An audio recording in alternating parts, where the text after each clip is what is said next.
Hello, my dear students. Welcome to my YouTube channel. My name is Manish Sahu and I am your English teacher. So students, आज की इस video में हम बात करने वाले हैं ऑब्जेक्ट की। क्या होता है ऑब्जेक्ट और इसके टाइप्स कितने होते हैं और इसको सेंटेंस के स्ट्रक्चर में यूज किस प्रकार हमें करना है। तो आइए बिना किसी देरी के इस वीडियो को स्टार्ट करते हैं। तो स्टूडेंट्स देखिए, ये जो हमारा ऑब्जेक्ट होता है वो बेसिकली होता है, हमारा ऑब्जेक्ट होता है रिप्लाई ऑफ व्हाट या whom। व्हाट का मतलब आप जानते होंगे क्या, और whom का मतलब होता है किसको।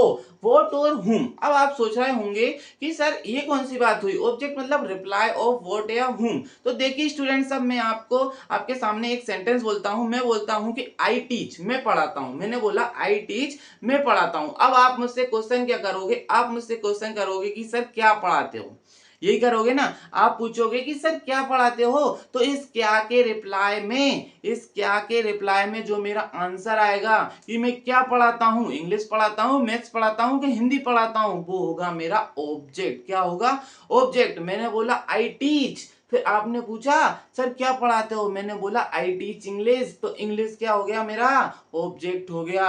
अब बात आती है हूम की। अब आप पूछोगे मुझसे कि सर ठीक है आप इंग्लिश पढ़ाते हो, लेकिन पढ़ाते किसको हो, किसको पढ़ाते हो, तो इस किसको के रिप्लाई में जो मेरा आंसर आएगा वही होगा मेरा ऑब्जेक्ट। मैंने बोला कि मैं आपको पढ़ाता हूं तो आप ऑब्जेक्ट हुए। मैंने बोला कि मैं अपने स्टूडेंट्स को पढ़ाता हूं तो मेरे स्टूडेंट्स ऑब्जेक्ट हुए। मैंने बोला मैं सुमित को पढ़ाता हूं तो सुमित मेरा ऑब्जेक्ट हुआ। तो आपको क्या समझ में आया कि जो सेंटेंस में हमारा रिप्लाई ऑफ व्हाट या हुम होगा वही हमारा ऑब्जेक्ट होगा। अब जो ऑब्जेक्ट होते हैं वो होते हैं हमारे टू टाइप्स के, ठीक है।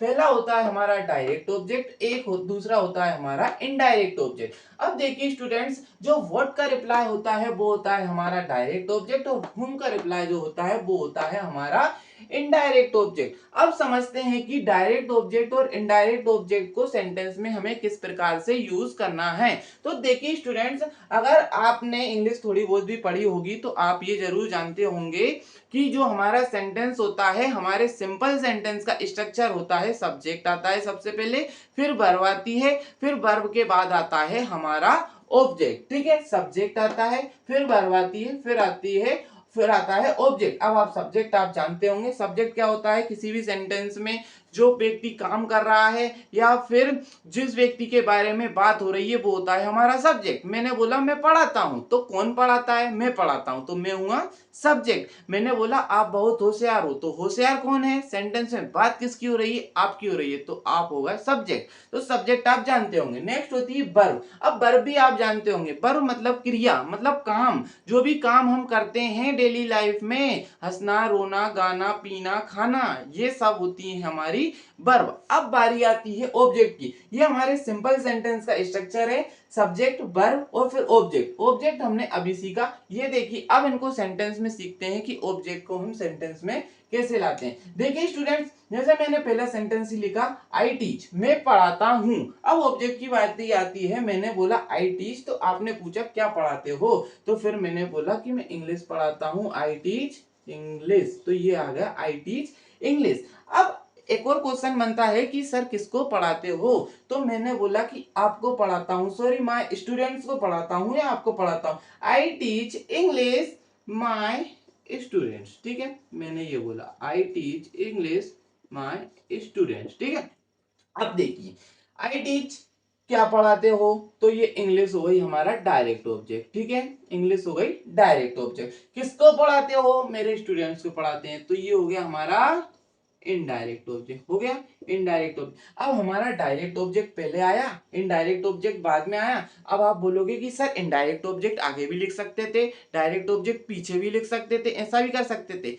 बिल्कुल आप ऐसा कर सकते हो, लेकिन क्या होता है, यदि आप डायरेक्ट ऑब्जेक्ट आगे लिख रहे हो और इनडायरेक्ट ऑब्जेक्ट पीछे लिख रहे हो तो इन दोनों के बीच में आपको लगाना होगा टू। क्या लगाना होगा, टू। आप डायरेक्ट ऑब्जेक्ट आपने पहले लिखा, इनडायरेक्ट ऑब्जेक्ट बाद में लिखा, तो इन दोनों के बीच में लगेगा टू।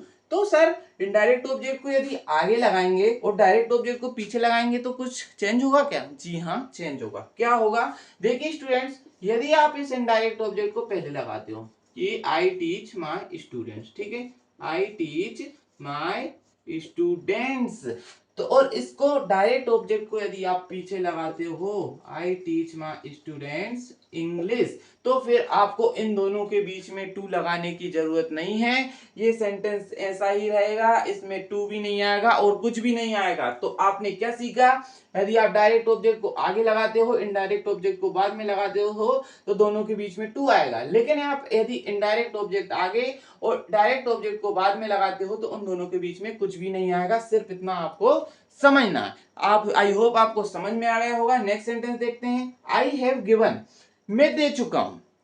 आई हैव गिवन, मैं दे चुका हूं। आप क्या बोलोगे, सर क्या दे चुके हो, क्या दे चुके हो? मैंने बोला I have given a pen, एक पेन दे चुका हूं। सर किसको दे चुके हो? आपको दे चुका हूं।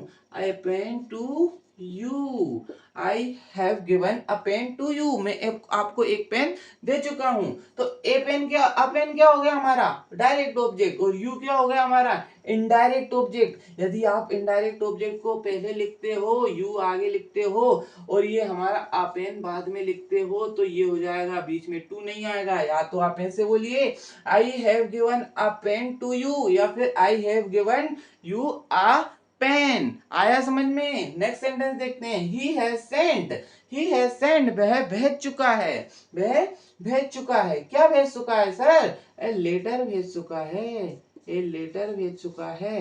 ही हैज सेंट ए लेटर, वह एक लेटर भेज चुका है। किसको भेज चुका है? टू रमन, टू रमन, वो रमन को एक लेटर भेज चुका है। तो ये हो गया। अब क्या कर सकते हैं, ये इनडायरेक्ट ऑब्जेक्ट आगे आ जाएगा रमन, और ये डायरेक्ट ऑब्जेक्ट बाद में आ जाएगा। तो ये आ गया हमारा ऐसे करके। तो he has sent a letter to Raman, या फिर he has sent Raman a letter. तो इस प्रकार से ये सेंटेंस बनेंगे। आई होप आप समझ गए होंगे कि डायरेक्ट ऑब्जेक्ट और इनडायरेक्ट ऑब्जेक्ट को कैसे यूज करना है। आगे से कभी गलती मत करना। सो स्टूडेंट्स, आई होप आप ये समझ गए होंगे। वीडियो अच्छा लगा है तो वीडियो को लाइक कीजिए और अपने फ्रेंड्स के साथ शेयर कीजिए, और इसी प्रकार से अपनी इंग्लिश को अच्छी तरीके से इम्प्रूव करने के लिए मेरे चैनल को सब्सक्राइब कीजिए।